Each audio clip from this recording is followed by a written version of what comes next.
안녕하세요. 첫사랑의 온도에 오신 걸 환영해요. 여기는 따뜻한 기억과 아련한 감성 이야기가 피어나는 곳이에요. 인천의 오래된 구시가지.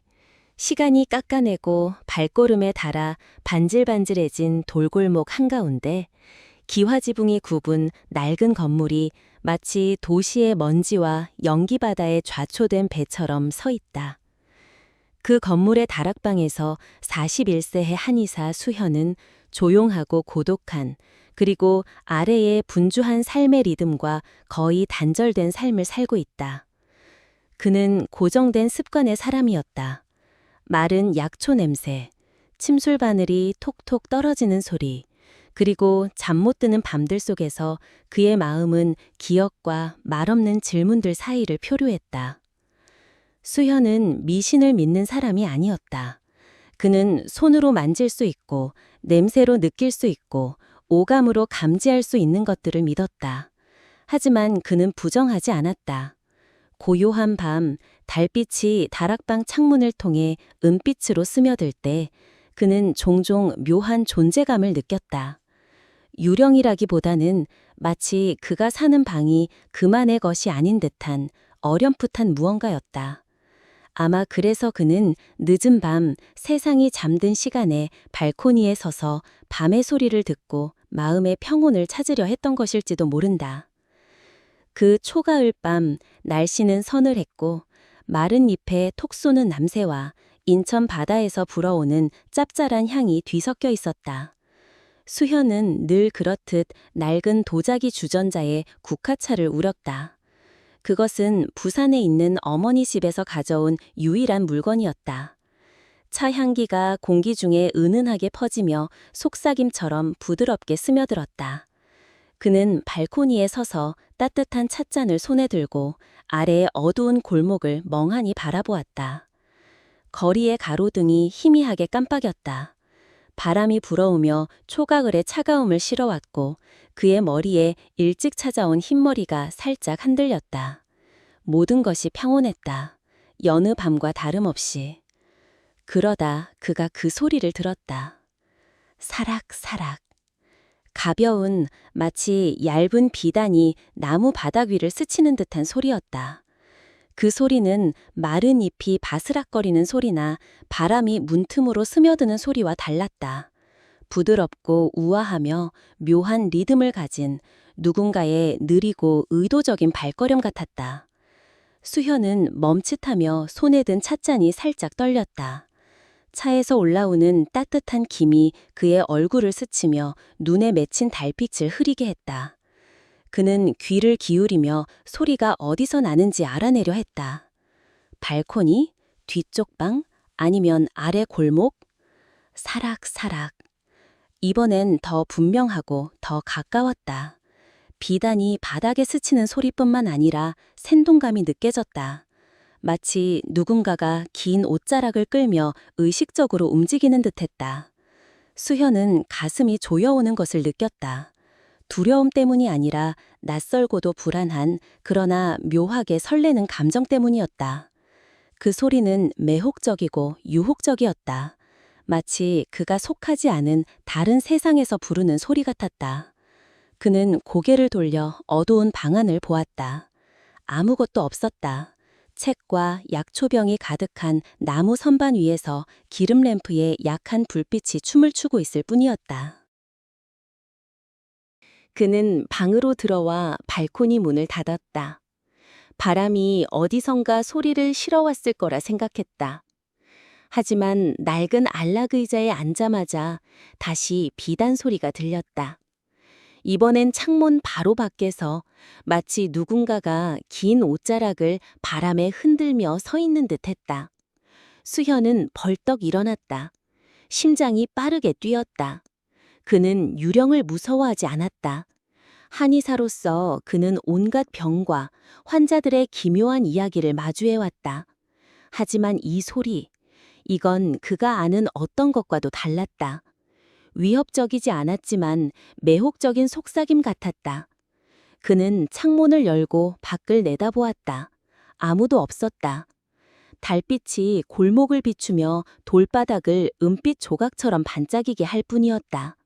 하지만 소리는 멈추지 않았다. 사락, 사락, 사락, 사락. 발코니에서 방 한 구석으로 다시 창문 쪽으로 이동하며 마치 보이지 않는 누군가가 그를 중심으로 원을 그리며 걷는 듯했다. 수현은 등골을 타고 흐르는 한기를 느꼈다. 두려움 때문이 아니라 그 소리가 단순한 소음이 아님을 깨달았기 때문이다. 그 소리는 의미를 담고 있었다. 이야기를 하고 있었다.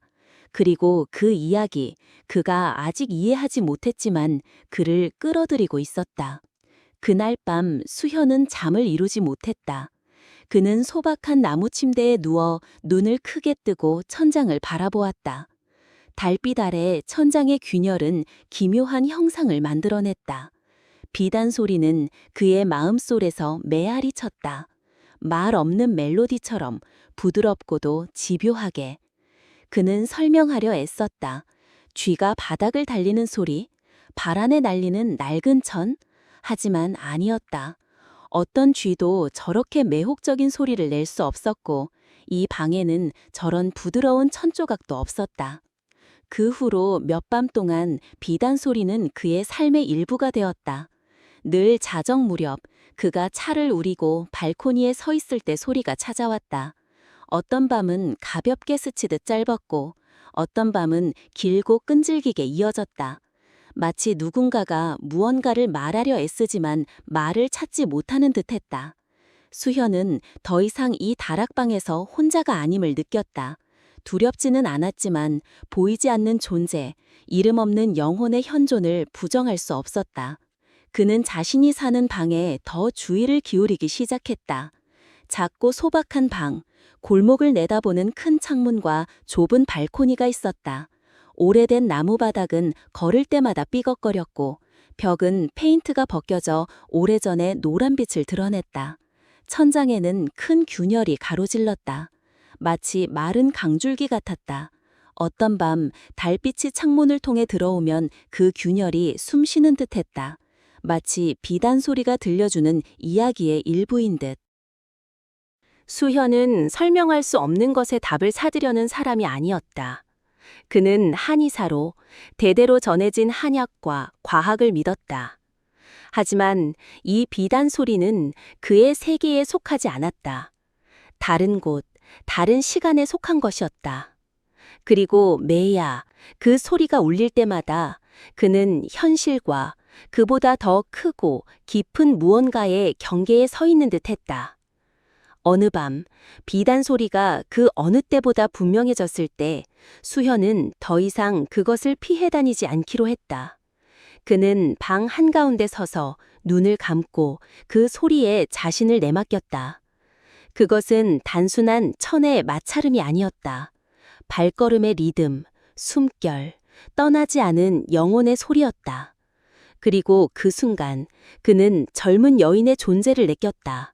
형체가 아니라 감각으로. 부드러움, 슬픔, 그리고 이루어지지 않은 약속. 그는 눈을 떴다. 방은 여전히 텅 비어 있었다.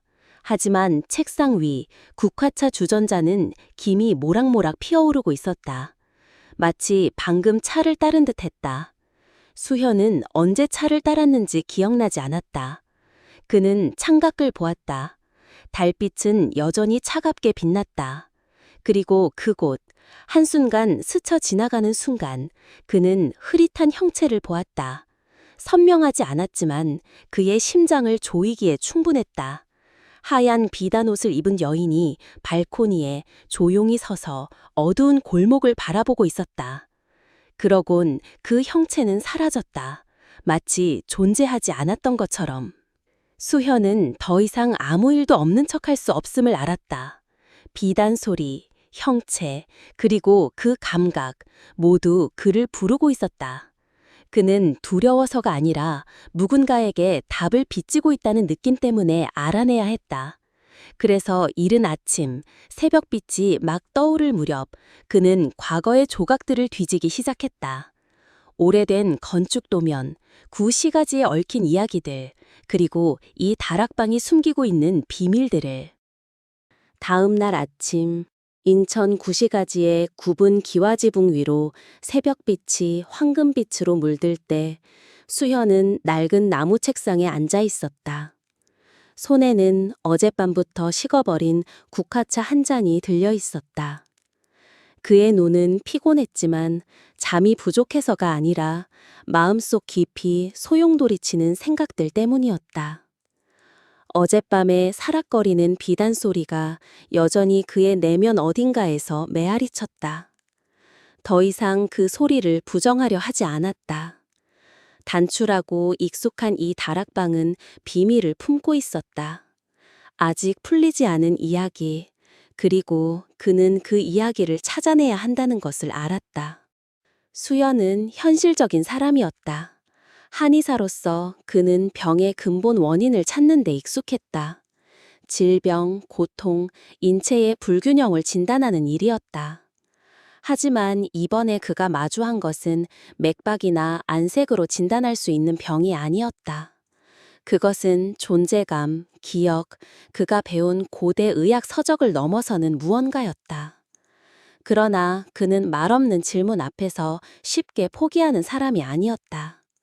이 방이 그에게 무언가를 말하려 한다면 그는 귀 기울일 것이다.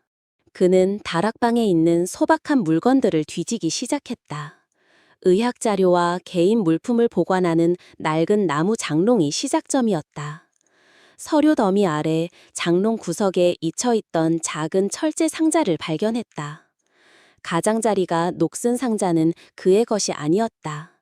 생각보다 무거웠고 뚜껑을 열자 썩은 나무 냄새와 세월이 바랜 오래된 향 냄새가 났다. 안에는 얇은 종이 뭉치가 들어있었다. 누렇게 변색된 종이에 손으로 그린 건축 도면이 있었고 잉크는 희미했지만 그가 사는 건물의 설계도임을 알아볼 수 있었다. 수연은 기름 램프의 희미한 불빛 아래 도면을 책상에 펼쳤다. 세밀한 선들은 건물의 층들을 묘사했다. 1층의 도자기 가게부터 2층과 3층의 작은 아파트들까지. 하지만 그의 시선을 사로잡은 것은 다락방에 대한 기록이었다. 도면 한쪽 구석에 검은 잉크로 쓰인 가늘지만 강렬한 필체의 메모가 있었다. 미화의 의상 작업실 1962. 그 옆에는 작은 표시가 있었다. 바늘과 비단띠를 형상화한 마치 영원한 기억으로 남기려는 듯 정성스럽게 그린 그림이었다. 미화. 그 이름은 수현의 마음속에 어렴풋한 감각을 불러일으켰다. 어디선가 들어본 듯한 바람의 속삭임 같은 이야기 속에서 스쳐 지나간 이름 같았다. 그는 미화가 누구인지 몰랐지만 그 이름과 비단, 바늘의 표시는 어젯밤의 사락거림을 떠올리게 했다. 그는 도면을 내려놓고 창밖을 보았다. 아래 골목은 여전히 고요했고 돌바닥 위로 마른 잎 몇 개가 굴러다닐 뿐이었다. 하지만 그 순간 그는 방이 더 무겁게 느껴졌다. 마치 오래된 기억이 깨어나 천장의 균열을 통해 스며드는 듯했다.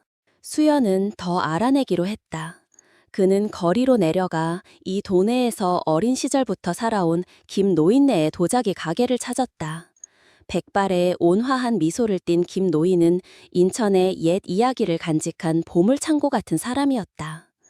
수연이 다락방과 미화라는 이름에 대해 묻자 노인의 눈에 묘한 빛이 스쳤다. 호기심과 조심스러움이 뒤섞인 눈빛이었다. 미화? 김 노인은 목소리를 낮추며 되뇌었다. 마치 무언가를 깨울까 두려운 듯. 그 이름을 꺼내다니. 옛 시절이 떠오르는군. 미화는 젊은 재봉사였어. 자네가 사는 건물 다락방에서 살았지. 1960년대, 이 거리가 아직 장인들로 가득했던 시절의 이야기야. 미화는 상복 한복을 전문으로 만들었어. 고인을 위해 준비하는 새 하얀 옷들. 수현은 등골을 타고 흐르는 한기를 느꼈다. 김 노인은 담담한 목소리로 깊이 묻어둔 기억을 끄집어내듯 이야기를 이어갔다. 미화는 단순히 옷을 만드는 게 아니었어. 사람들이 그러더군. 그녀에겐 특별한 의식이 있었다고. 상복 한복을 완성하면 가족에게 넘기기 전날 밤 그 옷을 입었대. 왜 그랬는지는 아무도 몰라. 하지만 소문에 따르면 그녀는 그걸로 고인의 영혼을 배웅하려 했던 거야. 마치 영혼이 그녀의 몸을 빌려 두 세계의 경계를 넘는 것처럼. 사람들은 그녀를 비단의 뱃사공이라 불렀지. 수연은 조용히 귀 기울이며 달빛 아래 다락방에서 하얀 비단 한복을 입고 신성한 의식을 치르는 젊은 여인을 상상했다. 김 노인은 말을 멈추고 수연을 탐색하듯 바라보았다. 자네, 거기서 무언가 들었지? 비단 소리? 수연은 깜짝 놀랐다. 그는 그 소리에 대해 전혀 언급하지 않았는데 김 노인의 눈빛은 모든 걸 꿰뚫는 듯했다. 그는 말없이 고개를 끄덕였다. 노인은 한숨을 내쉬며 그의 어깨에 손을 얹었다. 미화는 어느 가을밤 사라졌어. 흔적도 없이.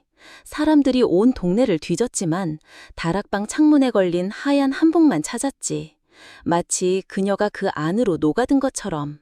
어떤 이들은 그녀가 죽은 자의 옷을 입었다가 저주받았다고 했어. 또 어떤 이들은 그녀가 자신의 사명을 다하고 떠났다고 했지. 하지만 나는 그런 소문을 믿지 않아. 내 생각엔 그녀가 어떤 약속을 지키려 했고 아직 끝내지 못한 것 같아. 약속. 그 단어는 수연의 가슴을 조였다. 그는 김 노인의 이야기와 오래된 도면을 들고 다락방으로 돌아왔다. 낮의 햇빛 아래 방은 더 평범해 보였지만 그는 벽의 모든 구석, 균열 하나하나가 미화에 대해 속삭이고 있다는 느낌을 지울 수 없었다. 그는 어젯밤 흐릿한 형체를 보았던 창문 앞에 섰다. 아무것도 없었다. 햇빛이 들어와 공기 중에 떠다니는 먼지를 비췄을 뿐.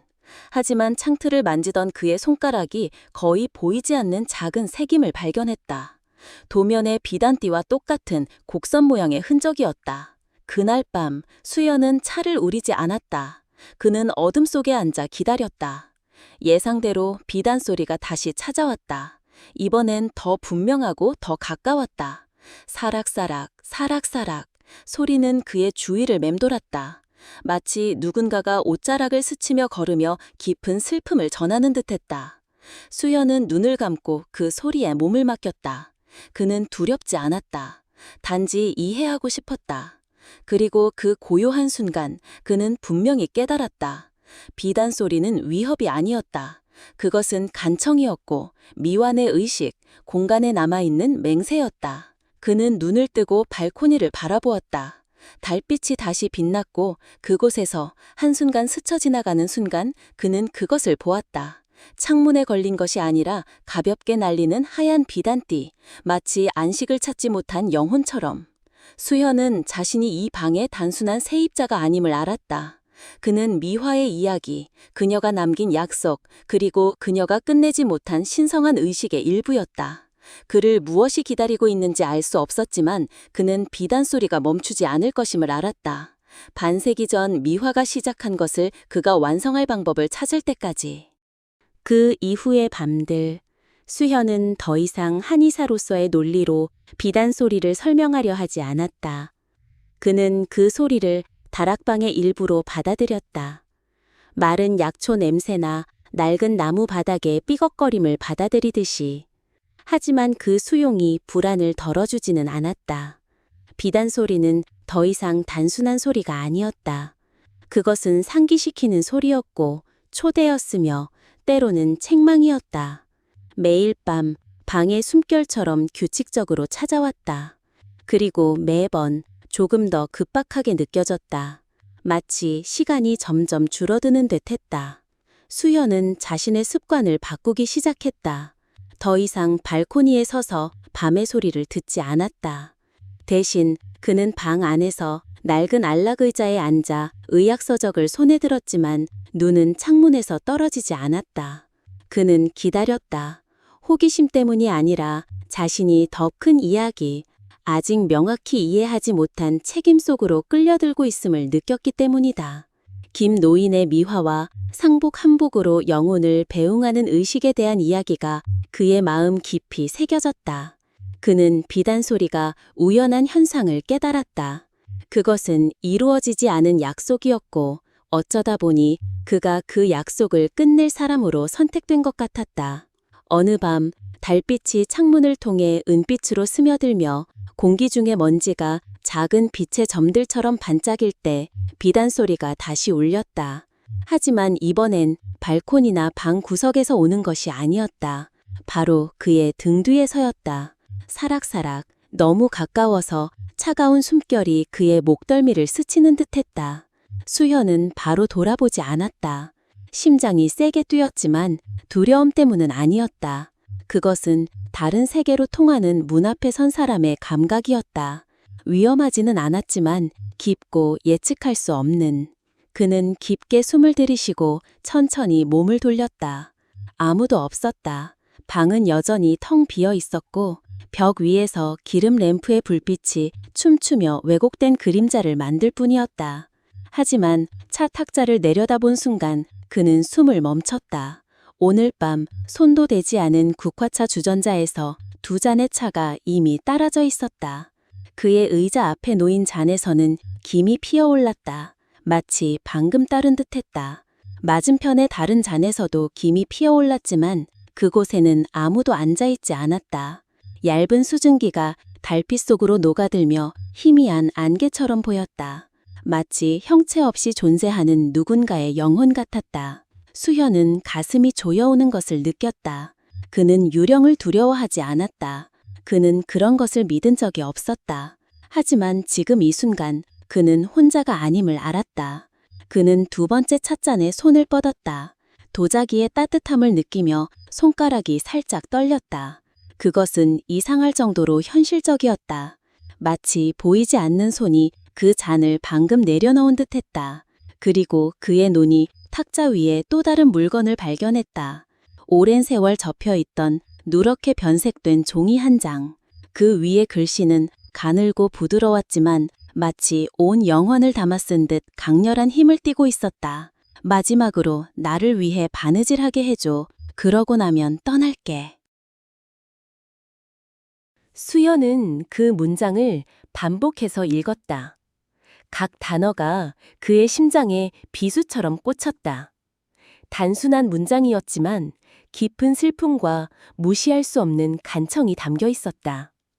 그는 방안을 둘러보며 어떤 신호, 형체, 이 종이를 설명해줄 무언가를 찾으려 했다. 하지만 고요한 뿐이었다. 비단 소리는 이제 멈췄다. 마치 그를 이 순간으로 이끄는 임무를 다한 듯. 그는 일어나 창문으로 걸어갔다. 미화가 사라지기 전 하얀 한복을 걸어놓았던 그 창문이었다. 그는 아래의 어두운 골목을 내려다보았다. 달빛이 은빛 강처럼 비쳤다. 그리고 그는 돌아서서 벽에 걸린 낡은 거울을 보았다. 평소 거의 주목하지 않던 거울이었다. 그는 거울을 보는 사람이 아니었다. 하지만 이번엔 거울 속 모습에 숨이 멎었다. 그는 새하얀 한복을 입고 있었다. 완벽하게 맞춘 정교한 옷이었다. 부드러운 비단이 그의 몸을 감싸며 가벼운 손길처럼 느껴졌다. 그는 언제 이 옷을 입었는지 기억하지 못했다. 한복커녕 이렇게 정교한 상복을 소유한 적도 없었다. 하지만 그를 떨게 한 것은 옷 자체가 아니었다. 그것은 감각이었다. 누군가가 그의 어깨를 부드럽게 쓰다듬고 떠난 듯한 따뜻하고 온화한 느낌. 차갑지 않았다. 비단처럼 가벼울 뿐이었다. 수연은 그 자리에 멈춰서서 거울 속 자신의 모습을 바라보았다. 달빛 아래 하얀 한복이 반짝였다. 마치 이 새삼의 것이 아닌 듯했다. 그는 손으로 옷감을 만지며 비단의 부드러움을 느꼈다. 그리고 그 순간 그는 그것이 평범한 옷이 아님을 깨달았다. 그것은 메시지였고 약속이었으며 미화가 끝내지 못한 의식이었다. 어쩌다 보니 그가 그 뒤를 잇게 되었다. 그는 다시 탁자로 돌아가 종이를 들었다. 마지막으로 나를 위해 바느질하게 해줘. 그 문장이 그의 머릿속에서 기도처럼 메아리쳤다.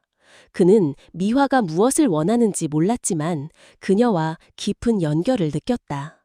말을 통해서가 아니라 슬픔과 외로움, 그리고 두 사람의 삶에서 미완으로 남은 것들을 통해. 수연은 홀로 사는 한의사로 늘 타인을 치유하려 했지만 자신을 치유하지 못했다. 그리고 미화는 타인의 영혼을 배웅하며 평생을 보냈지만 자신을 해방시키지 못한 젊은 재봉사였다.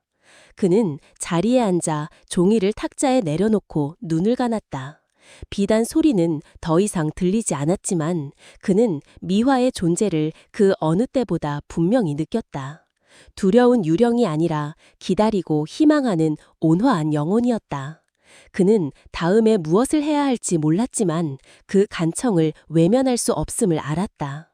그의 몸에 걸친 하얀 한복, 두 번째 찻잔, 낡은 종이 모두 더 큰 이야기의 조각이었고 그는 그 중심에 있었다. 그날 밤 수연은 잠을 이루지 못했다. 그는 다락방에 앉아 달빛이 자신을 감싸게 했다. 하얀 한복은 그의 몸의 일부가 되었다. 그는 옷을 벗으려 하지 않았고 도망치려도 않았다. 그는 귀 기울였다.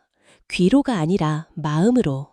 그리고 그 고요함 속에서 그는 묘한 평온을 느꼈다. 마치 반세기 이상 떨어져 있는 그와 미화가 한순간을 공유하는 듯 했다. 이해와 치유, 그리고 이루어지고 있는 약속의 순간. 수연은 이야기가 아직 끝나지 않았음을 알았다. 이 한복, 이 종이, 그리고 미화의 영혼은 여전히 무언가를 기다리고 있었다. 그리고 그는 원치 않았더라도 그 의식을 완성할 마지막 사람이 되었다. 다음 날 아침, 다락방 창문을 통해 새벽빛이 스며들며 공기 중 떠다니는 먼지 알갱이를 황금빛으로 물들였다. 마치 어젯밤의 이야기를 속삭이는 듯 했다. 수현은 낡은 안락의자에서 잠을 깼다. 여전히 하얀 한복을 입고 있었다. 언제 입었는지 기억나지 않는 그 옷이었다. 부드러운 비단이 그의 몸을 감싸며 속삭임처럼 가벼웠지만 이제 더 이상 초자연적이거나 신비로운 느낌은 없었다. 그것은 단지 옷이었다. 순수하고 소박하지만 깊은 의미로 무거웠다. 그는 벽에 걸린 거울을 보았다. 자신의 모습이 비쳤다. 하얀 한복은 그를 다른 시대의 사람처럼 보이게 했다. 마치 시간을 넘어 미화의 기억에 닿은 듯했다. 그는 일어나 조심스럽게 한복을 벗어 탁자 위에 놓았다. 그 옆에는 미화의 글씨가 적힌 낡은 종이가 있었다. 마지막으로 나를 위해 바느질하게 해줘. 그러고 나면 떠날게. 왜 이 한복을 간직했는지 알 수 없었지만 그것이 자신의 것이 아님을 느꼈다. 그것은 미화의 것이었고 반세기 전 그녀가 시작한 의식의 일부였다. 그리고 이제 그가 그것을 완성할 사람이었다. 수현은 창문을 열어 아침의 신선한 공기를 방 안으로 들였다. 아래 골목은 여전히 고요했고 참새의 지저김과 드문드문 지나가는 사람들의 발소리만 들렸다. 그는 그곳에 서서 마음속에서 소용돌이치는 감정을 정리하려 했다. 어젯밤 한복이 그의 몸에 입혀지고 어깨에 비단 같은 부드러운 손길이 스쳤을 때 그는 미화가 길 잃은 영혼이 아님을 알았다. 그녀는 그를 괴롭히려는 것도 무서운 유령도 아니었다. 단지 이루어지지 않은 약속을 품은 젊은 여성이었고 어떤 식으로든 운명은 그를 그녀의 약속을 완성할 사람으로 선택했다. 생각에 잠겨있던 중 가벼운 노크 소리가 들렸다. 수현은 깜짝 놀랐다. 이 다락방에는 특히 이른 아침에 찾아오는 이는 거의 없었다. 문을 열자 백발의 노부인이 서 있었다. 떨리는 손으로 낡은 손수건을 꼭 쥐고 있었다. 나이 듦으로 흐려진 눈빛은 날카로웠고 무언가 중요한 것을 찾는 듯 했다. 그녀는 수현을 올려다보며 약하지만 분명한 목소리로 깊은 감정을 담아 말했다. 수현 선생님. 그녀의 목소리가 떨렸다. 저는 미화의 조카 은지예요. 제 외조부가 지난주에 돌아가셨어요. 돌아가시기 전 계속해서 누군가가 한복을 입고 자신을 배웅해 줄 것이라 약속했다고 하셨어요. 외조부는 그 사람이 지금 다락방에 있다고 하셨어요. 노부인의 말은 수현의 심장을 꿰뚫었다. 그는 말문이 막혀 서 있었다. 하얀 한복, 낡은 종이, 어젯밤의 비단 소리가 갑자기 더 선명해졌다. 그는 은지의 눈을 보았다. 그 안에는 간절함, 고통, 그리고 한 줄기 희망이 있었다. 그는 은지의 외조부가 누구인지 몰랐지만 미화의 이야기와 그 약속이 우연히 자신에게 찾아온 것이 아님을 알았다. 미화의 조카. 수현은 낮은 목소리로 되뇌며 자신을 확인하듯 말했다. 그녀에 대해 아시는 게 있나요? 은지는 손수건을 더 세게 쥐며 고개를 끄덕였다. 미화는 제 망대 고모였어요. 그녀가 사라졌을 때 저는 아직 어렸지만 가족이 들려준 이야기를 기억해요. 고모는 재능 있는 재봉사였지만 특이했죠. 그녀는 상복 한복이 단순한 옷이 아니라고 믿었어요. 영혼을 배웅하는 방법이라고. 제 외조부는 고모의 절친이었어요. 고모가 사라지기 전 외조부에게 한복을 만들어주겠다고 약속했대요. 외조부가 세상을 떠날 때 그 한복을 입고 배웅해주겠다고요. 다른 많은 이들에게 했던 것처럼. 수현은 목이 메었다. 그는 종이를 떠올렸다. 마지막으로 나를 위해 바느질하게 해줘. 그건 미화 자신의 간청뿐만 아니라 은지의 외조부, 이제 막 세상을 떠난 그 친구를 위한 약속이었을까? 그는 골목을 내려다보았다. 아침 햇살이 길게 드리웠다. 미약한 바람이 스쳐가며 지난주 발견한 철제 상자에서 났던 바랜 향 냄새를 실어왔다. 말없이 수현은 방으로 들어가 탁자 위에 하얀 한복을 가져왔다. 그는 한복을 조심스럽게 접었다. 각 접힘은 미화와 그녀의 의식, 그리고 반세기 넘게 지켜진 약속에 대한 경이었다. 그는 한복을 은지에게 건넸다. 목소리는 낮았지만 단단했다. 그녀가 남긴 거예요. 마지막 사람을 위해. 은지는 떨리는 손으로 한복을 받았다. 비단을 만지는 순간 그녀의 눈에 눈물이 고였다. 그녀는 수연이 어떻게 이 한복을 가지게 되었는지, 왜 여기에 있는지 묻지 않았다. 그저 그를 바라보았다. 감사로 가득한 눈빛은 무언가 신성한 것이 완성되었음을 이해한 듯했다. 그녀는 울음을 터뜨렸다. 외조부의 상실 때문인지 수년 만에 지켜진 약속 때문인지 알 수 없었다. 고맙습니다. 은지가 흐느끼며 속삭였다. 어떻게 모르겠지만 감사해요. 미화고모 분명 선생님을 선택한 거예요. 수현은 대답하지 않았다. 그저 고개를 끄덕이며 은지가 한복을 품에 안고 계단을 내려가는 모습을 지켜보았다. 문이 닫히자 그는 방으로 돌아왔다. 갑자기 방이 더 가볍게 느껴졌다. 마치 보이지 않는 무게가 덜어진 듯. 비단 소리는 더 이상 들리지 않았다. 여러 밤 만에 처음으로 다락방은 완전히 고요했다. 그는 자리에 앉아 국화차 한 잔을 따랐다. 하지만 마시지 않았다. 그는 창밖을 바라보았다. 햇살이 골목을 비추고 있었다. 그리고 미화를 떠올렸다. 그녀는 사람들이 소문처럼 길 잃은 영혼이 아니었다. 그녀는 맹세를 품은 여성이었을 뿐이다. 그녀가 배웅한 영혼들과 다시 만나지 못한 친구를 위한 약속.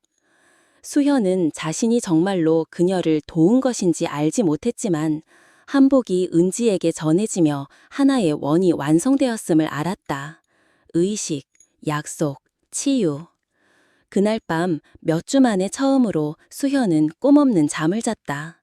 비단 소리도 형체도 없었다. 오직 평온한 뿐이었다. 마치 미화가 마지막 약속을 품고 정말로 떠난 듯했다.